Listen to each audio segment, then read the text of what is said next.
Ayaw ni Lacson, ang chairman ng Blue Ribbon Committee ng Senado, na ipatawag si Adrian Bersamin at ang lolo niya si Lucas Bersamin sa kanilang investigation. Panoorin niyo itong pahayag ni Risi, guys. Kayo na makakapagsabi. 12 po yung kandidato na alyansa, 11 yung nabigyan. Lahat po nabigyan.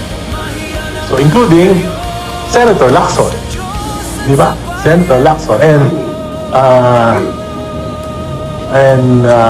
Senate President Tito Soto nabigyan.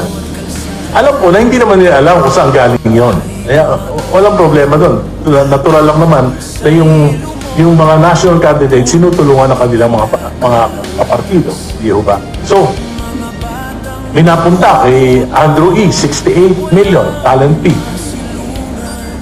At yan ay dumaan lahat kay Congressman Toby Chanco. Ang ginawa ko, pinunta ko si Kong Toby. Dahil kaibigan ko naman yan. Tinanong ko siya, totoo ba yan? Sabi niya, totoo. Well, hindi po chismis kasi yung 5 congressman inimbita ni Congressman Lebiste. Pinakita sa amin yung files na naglalaman ng text messages between the President and Yusek Bersamin. Nandun po, nakalagay doon, 7 billion.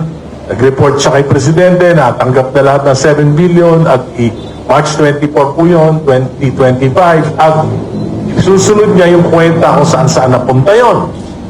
At may mga napunta doon sa mga kandidato na alyansa, 11. 12 po yung kandidato na alyansa, 11 yung nabigyan. Lahat po nabigyan.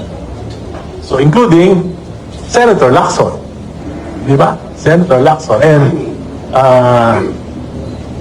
and Senate President Tito Soto nabigyan. Alam ko na hindi naman nila alam kung saan galing yon. Kaya walang problema doon. Natural lang naman na yung mga national candidates sinutulungan ng kanilang mga kapartido. Di ba? So, may napunta kay Andrew E. 68 million talent fee. At yan ay dumaan lahat kay Congressman Toby Chanco. Ang ginawa ko, pinunta ko si Kong Toby. Dahil kaibigan ko naman yan. Tinanong ko siya, totoo ba yan? Sabi niya, totoo. Nagsalita dito no? Totoo. Na may, sabi niya nga, tinawaran ko nga yan si Andrew E. Nagpatawad ewan ko bakit 68 billion pa rin yun nakalagay na nagbibiro sa akin si Kong Toby. So, Ken Aimee, wala? Ken Aimee. hindi ko alam, pero kasi na parang out na siya noon sa umalis na siya noon sa. So, ibig sabihin, ito pa lamang ay worth investigating na. Dahil may facts Di ba? May facts. Kaya na humusga. Hindi na siguro kailangan pang analyze ng napakalalim na kailangan pa ng matatalinong konsultasyon para lang maunawaan natin, maintindihan natin. Kahit sinong ordinaryong Pilipino ay maintindihan ang sinasabi.